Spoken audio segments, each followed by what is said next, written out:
ओ भगवते वासुदेवाय नमः। जय श्री कृष्णा दोस्तों। संसार के पालन करता भगवान विष्णु को एकादशी तिथि अति प्रिय है। इस दिन विधि विधान से भगवान विष्णु की पूजा की जाती है। वैसे तो शुभ काम में कभी भी देरी नहीं करनी चाहिए। एकादशी व्रत को पूरे साल में कभी भी शुरू किया जा सकता है। एकादशी माता भगवान विष्णु जी के शरीर से उत्पन्न एकादशी के दिन प्रकट हुई थी, तो इसलिए माना जाता है कि एकादशी व्रत भी हमें उत्पन्न एकादशी से ही शुरू कर देना चाहिए। एकादशी व्रत को सबसे उत्तम माना गया है। एकादशी व्रत शुरू करने से पहले हमें संकल्प लेना चाहिए। जिस भी मनोकामना से आप एकादशी व्रत कर रहे हैं, वह मनोकामना आपको बोलनी चाहिए कि मैं इस मनोकामना के पूर्ण होने पर आपका एकादशी व्रत करूँगा या फिर करूँगी। बहुत से लोग एक साल की एकादशी के लिए बोल देते हैं और बहुत से लोग जीवन पर्यंत एकादशी व्रत बोल लेते हैं, जो कि आपको मोक्ष की तरफ ले जाता है। एकादशी व्रत के नियम आपको 10वीं तिथि से ही शुरू कर देने चाहिए। एकादशी यानी 10वीं तिथि को आप एक समय भोजन करें। 10वीं तिथि में भी आपको प्याज, लहसुन, चावल, मसूर की दाल, बैंगन इत्यादि का सेवन नहीं करना चाहिए। एकादशी व्रत में पहले से ही रात को आप दातुन वगैरह कर लें। एकादशी व्रत की सुबह आपको दातुन या फिर साबुन का प्रयोग नहीं करना चाहिए।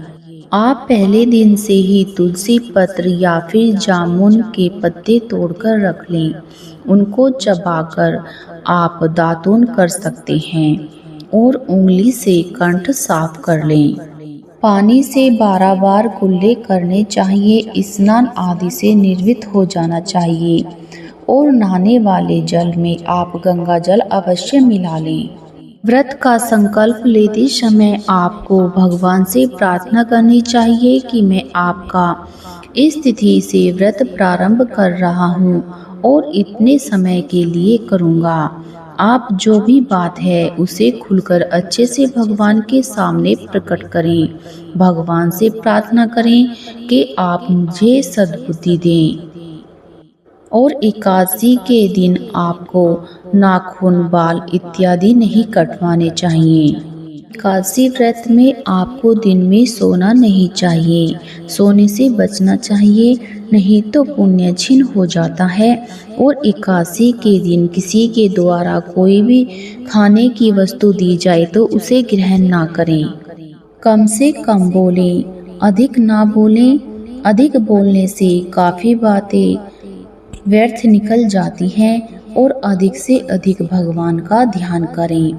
रात्रि में जागरण अवश्य करना चाहिए। बार बार खाने की वस्तुएं ना खाएं। एक बार ही आप फलाहार करें। और निर्जला एकादशी पर जल का भी त्याग माना जाता है। व्रतधारी घर में ही फल या फिर अपने घर में निकला हुआ फलों का जूस का सेवन कर सकते हैं। यदि आपकी सामर्थ्य नहीं है तो आप फलाहार कर सकते हैं। विष्णु पुराण के अनुसार एकादशी के दिन चावल ग्रहण करने से सभी पुण्य नष्ट हो जाते हैं। एकादशी के व्रत में आप फलाहार में फल खा सकते हैं और ड्राई फ्रूट्स वगैरह भी खा सकते हैं। बाजार की बनी हुई मिठाइयाँ आदि का सेवन नहीं करना चाहिए। यदि भी किसी कारणवश आपने इनमें से किसी भी वस्तु को ग्रहण कर लिया है तो आप सूर्य भगवान के दर्शन करते हुए भगवान विष्णु से प्रार्थना करें कि हमसे जो क्षमा हुई है उसे क्षमा करें। हमसे जो भूल हुई है उसे क्षमा करें। रविवार के दिन तुलसी पत्र नहीं तोड़ना चाहिए। एकादशी और द्वादशी के दिन भी तुलसी पत्र नहीं तोड़ने चाहिए। यदि हमें ज़रूरत है तो आप पहले से ही तुलसी दल तोड़कर रख लें। और भगवान विष्णु जी को हर एक भोग तुलसी पत्र के बिना न लगाएं। अमावस्या और पूर्णिमा के दिन भी तुलसी पत्र नहीं तोड़ना चाहिए, क्योंकि तुलसी पत्र 11 दिन तक बासी नहीं माने जाते हैं। यदि आपके पास व्यवस्था नहीं हो पा रही है तो आप पहले से रखे तुलसी पत्र भी या गमले में पड़ी तुलसी पत्र भी आप यूज में ला सकते हैं। जुआ, पान, पराई निंदा, चुगली, चोरी, झूठ, कपट इत्यादि कुकर्मों से दूर रहना चाहिए। यदि एकादशी के दिन किसी परिजन की या फिर किसी जानकार रिश्तेदार की मृत्यु हो जाती है तो आप संकल्प करके उस एकादशी का फल उस परिजन को दे दें।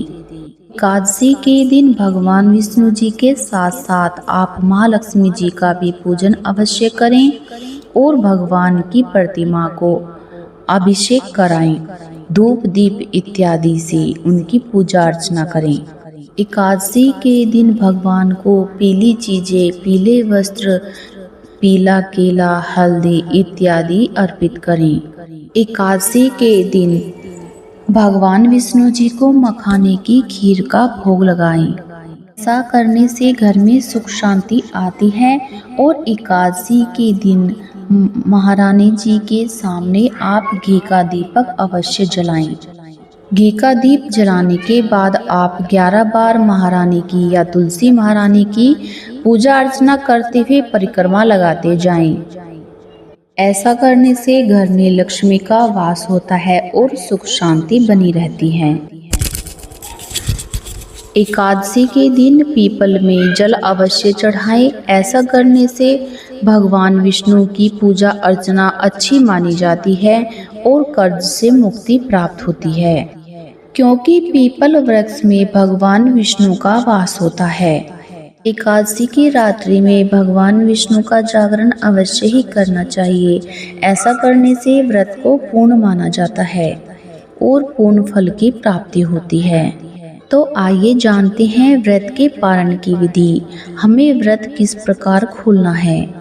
शास्त्रों में कहा गया है कि एकादशी तिथि का पारण द्वादशी तिथि समाप्त होने से पहले कर लेना चाहिए। यदि द्वादशी तिथि सूर्योदय से पहले समाप्त हो जाती है तो सूर्य उदय के बाद ही पारण किया जाता है। हरिवासर का जो समय होता है, तो चलिए अब जानते हैं एकादशी व्रत खोलने की विधि। एकादशी व्रत का पारण किस प्रकार करना चाहिए। एकादशी के अगले दिन द्वादशी तिथि में सूर्य उदय के बाद पारण किया जाता है। द्वादशी तिथि की पहली चौथाई अवधि को हरिवासर कहा जाता है। व्रती को व्रत हरिवासर के समय में नहीं खोलना चाहिए। उसे हरिवासर का समय निकल जाने की प्रतीक्षा करनी चाहिए। फिर द्वादशी तिथि की 1/4 अवधि बीत जाने के बाद पारण किया जा सकता है। एकादशी व्रत खोलने का शुभ समय प्रातः काल का ही होता है। व्रती को प्रातः काल के समय में ही व्रत खोल लेना चाहिए। पारण करने के लिए एकादशी से अगले दिन पूजा अर्चना करते हुए भगवान विष्णु की आरती करें, भजन कीर्तन करें।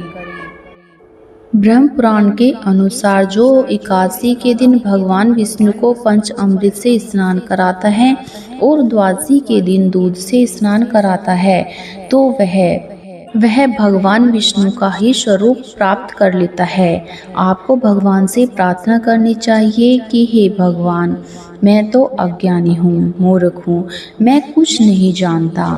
प्रकार प्रार्थना करें कि भगवान मेरे 7 जन्मों के पाप नष्ट हो जाएं, जो कि मैंने वाचिक और मानसिक रूप से किए थे।